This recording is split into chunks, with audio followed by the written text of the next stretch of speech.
please, how your business came to crisis? It was in 2008. How did you feel it? Well, the sales volume fell about 10 times in September. It was in all our branch of activity.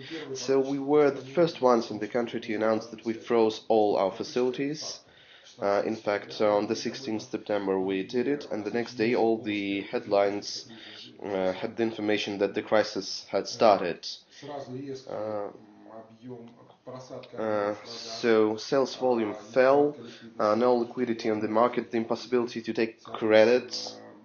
So it was a complex problem which it is difficult to describe it in one word, because development is the most difficult business when the crisis starts, because bankers, suppliers, contractors, people who bought apartments, even the government, they start attacking you,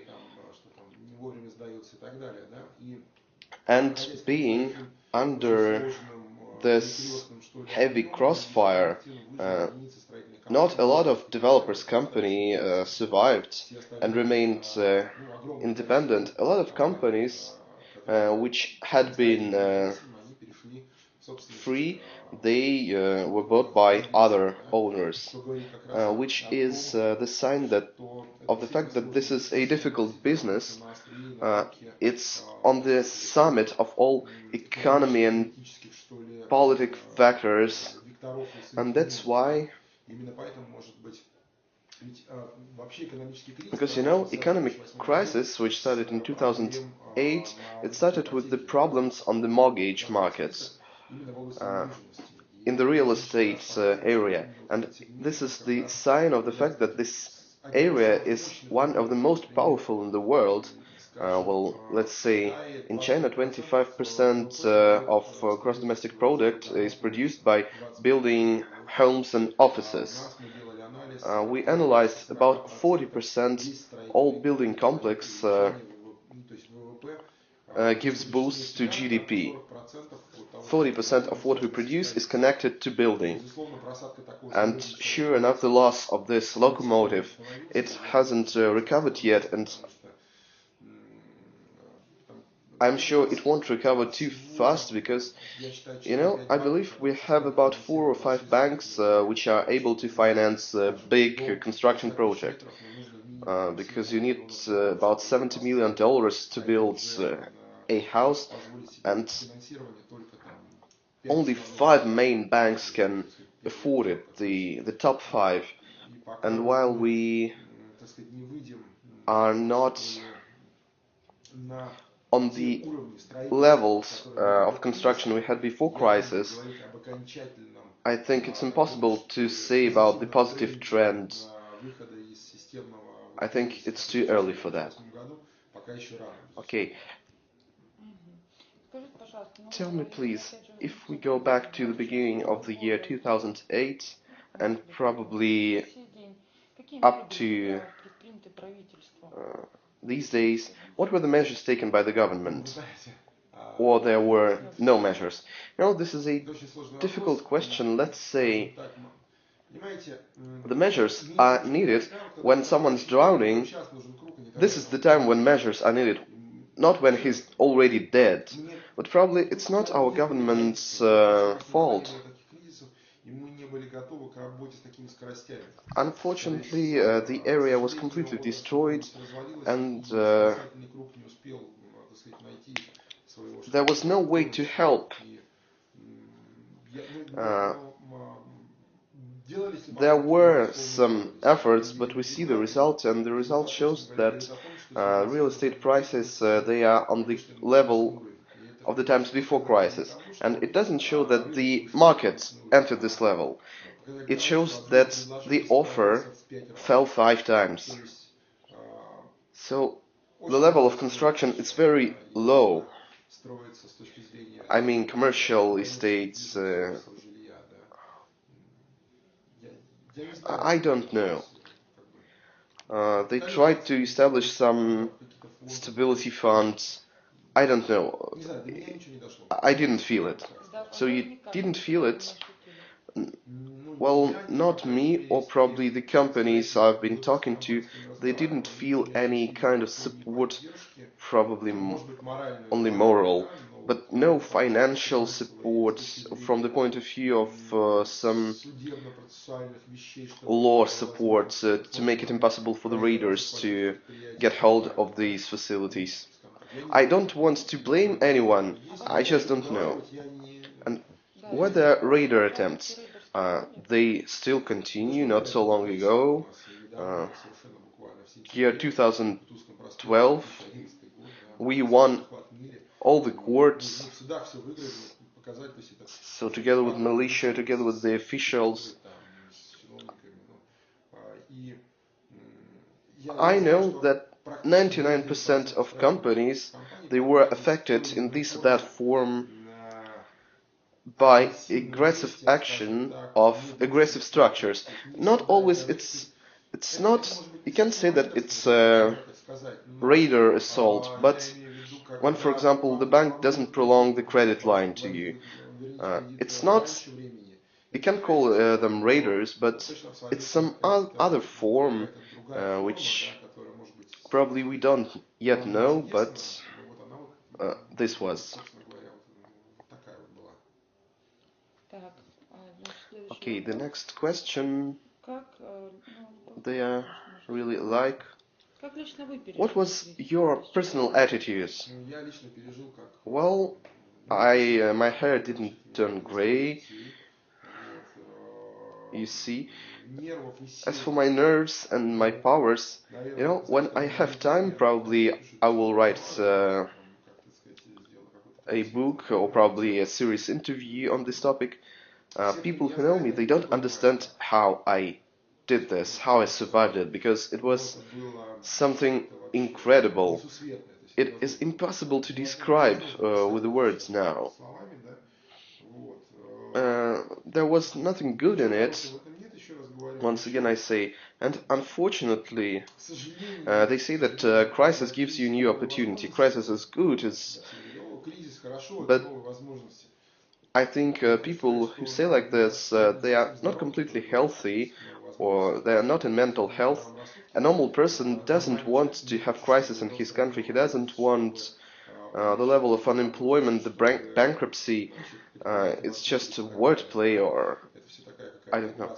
But you can buy anything for a low price. Have you bought a lot of things for free?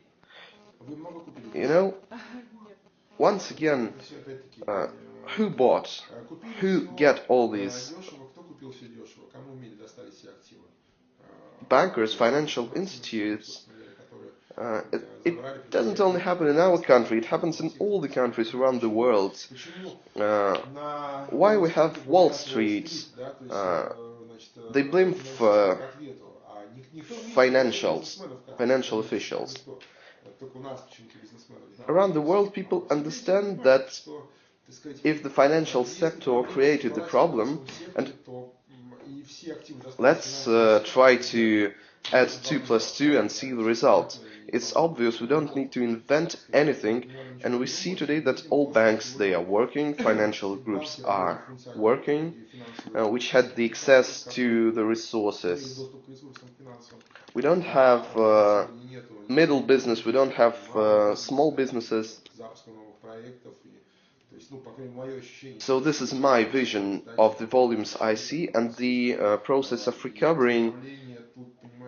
Even if tomorrow we have liquidity on the market, it won't recover too fast because there is a psychological factor. People are afraid of doing business because you are doing something, you are creating something, you've been doing this for 20 years.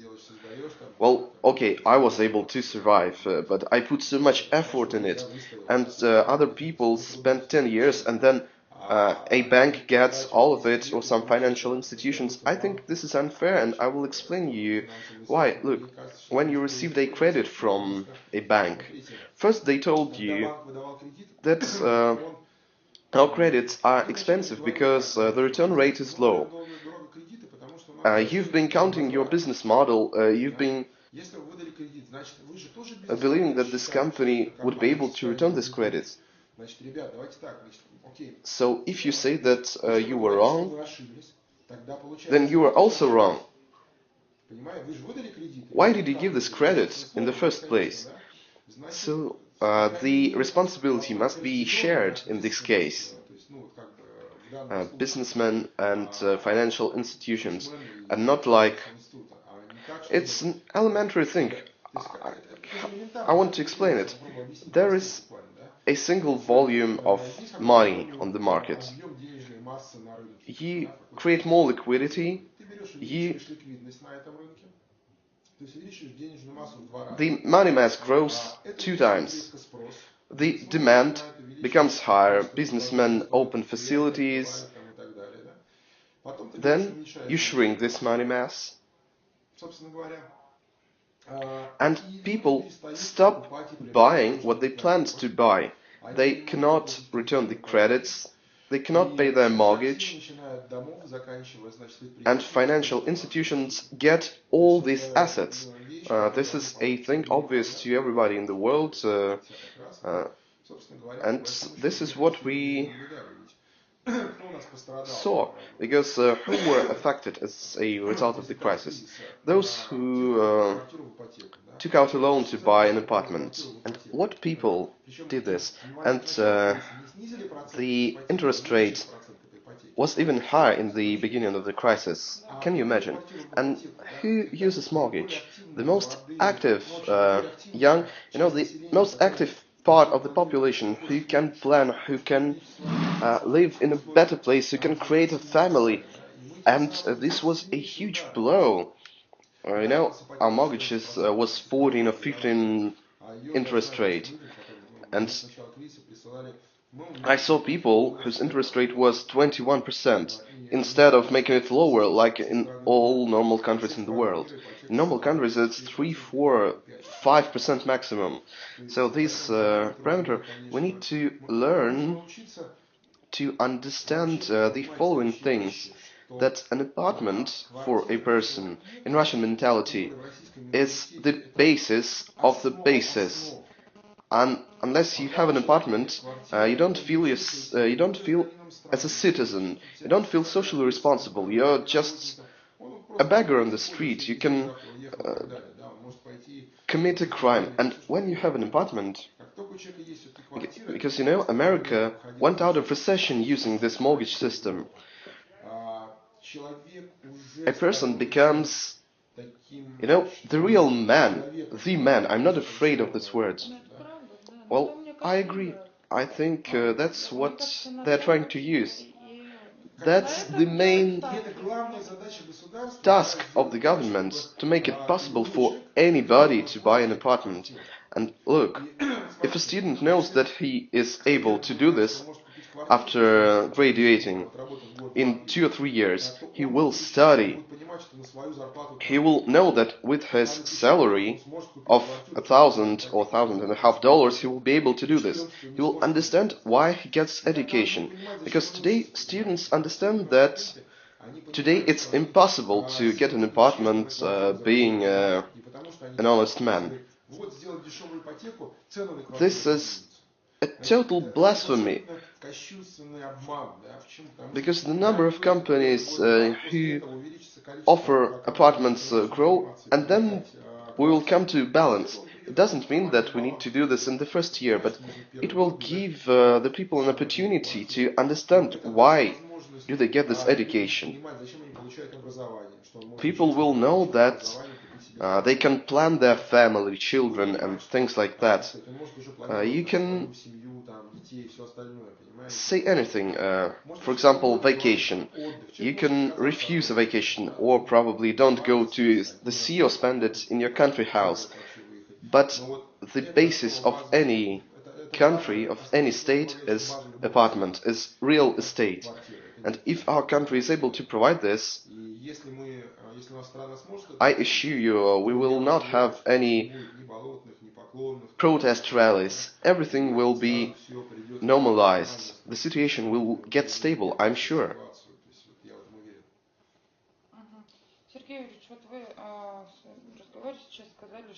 You said that not anybody knows what it cost me. Please, could you uh, name all the things that allowed you to save your business during this crisis? Well, you know,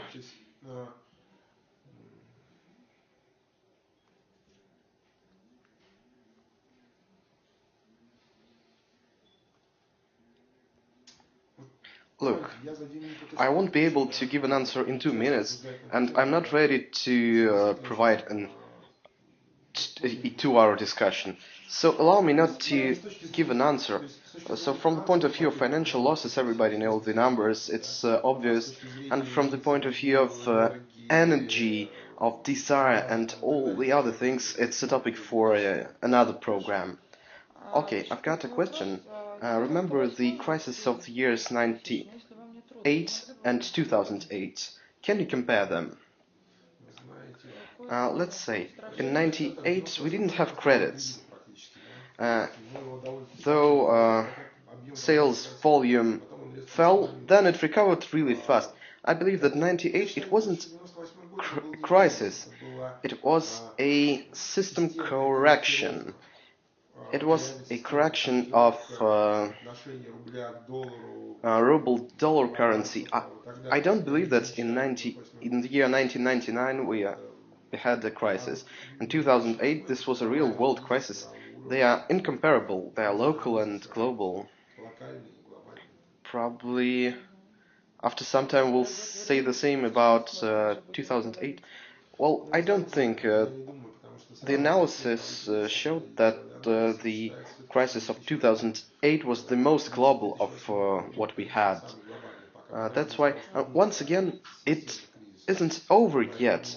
If it was over, then why do we have this situation in Europe, in America, all these strikes, bankruptcy, Portugal, Greece? The problems are not solved.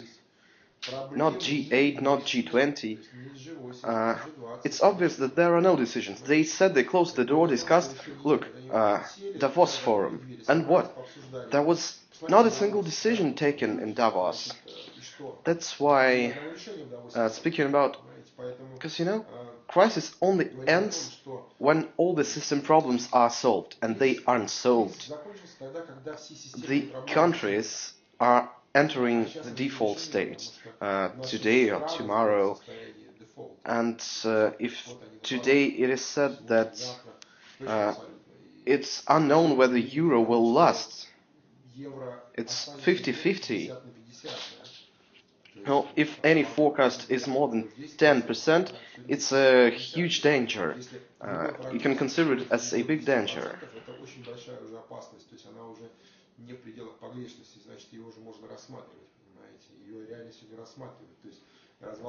Very serious crisis from the point of view of the USA debts.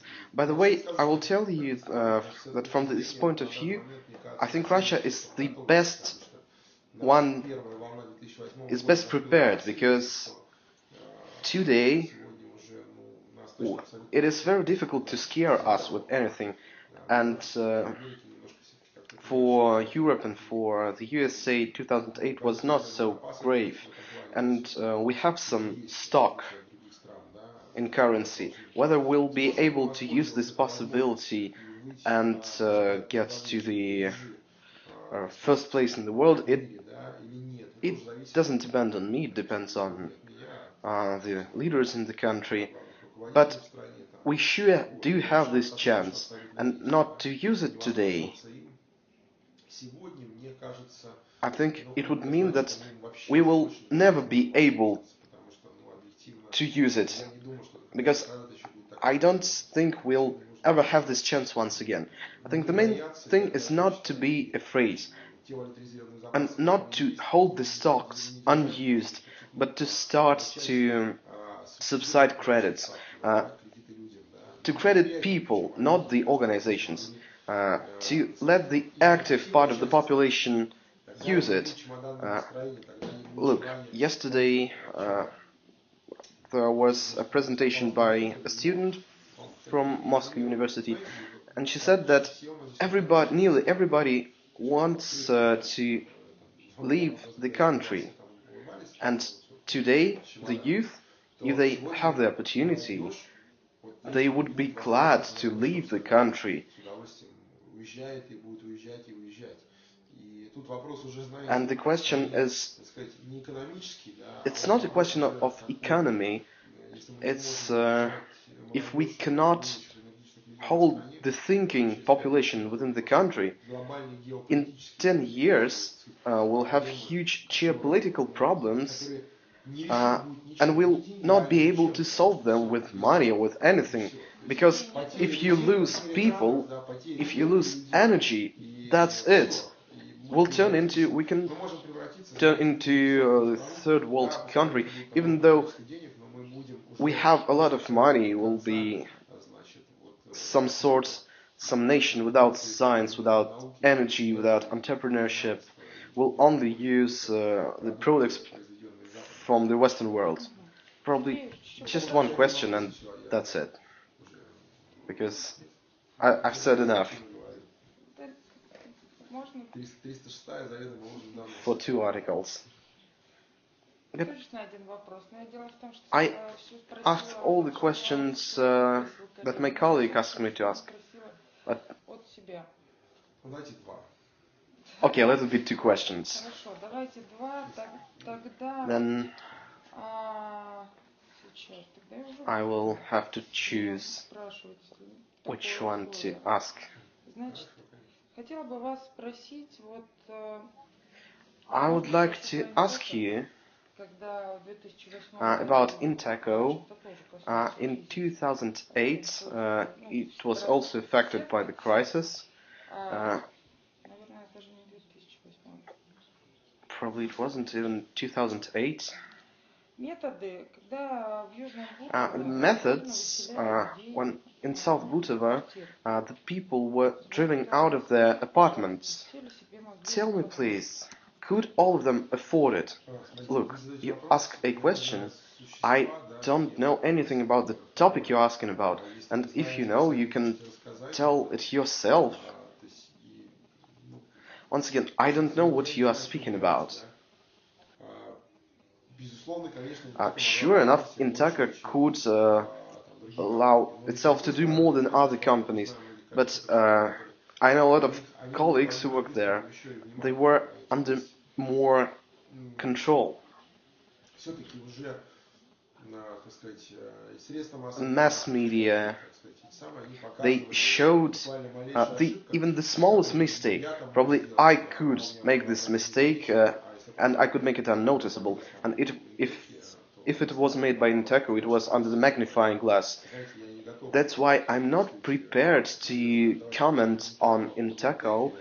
I think that probably you'll find some other colleagues who would be glad to do this. Okay, now I would ask you to go back to the year 1998 and remember, please, tell us about the crisis. What was the right thing? You won't believe me, but I was so young, I didn't even know where government was. And I was in St. Petersburg. You know, it's a very interesting city. If in Moscow they read Kommersant and Vedomosti, nobody reads these newspapers in St. Petersburg. That's why I cannot give a professional opinion on what was right and wrong, because I don't know, and I don't want to contemplate on what I don't know. I'm not prepared. I saw Lushkov 3 times. One, it was a meeting. So I can't say that I had some friendly relations with him. He's a historical person. You can find some good traits and bad traits, and to judge, probably it's a little bit too early to judge him.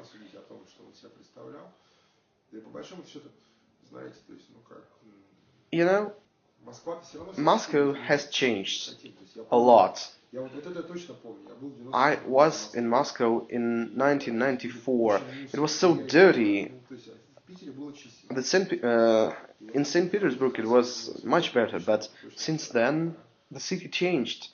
The other thing, I believe that the mayor must deal with the city and not with the big politics. Probably it was his strategic mistake, but it's not for me to discuss. You know, it's very complex and difficult. You know, it's he who is without sin can be the first to throw the stone.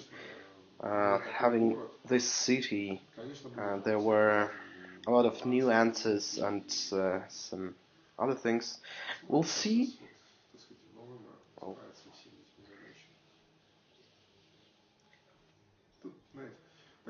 It's difficult to say why Moscow changed, because he did his work well, or probably because Moscow drowned in money.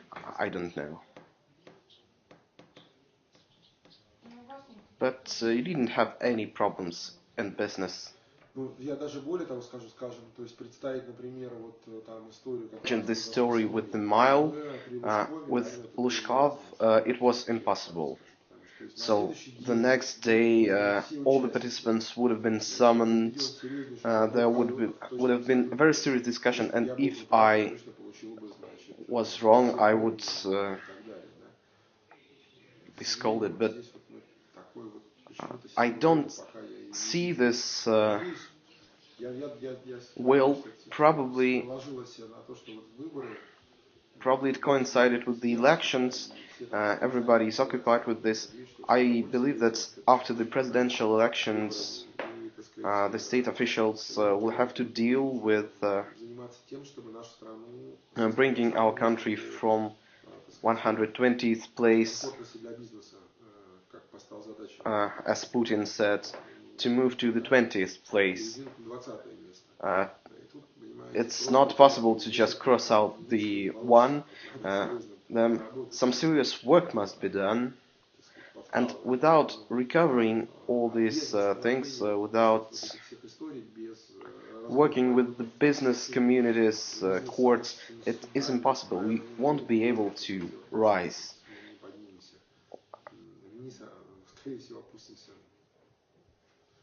Thank you.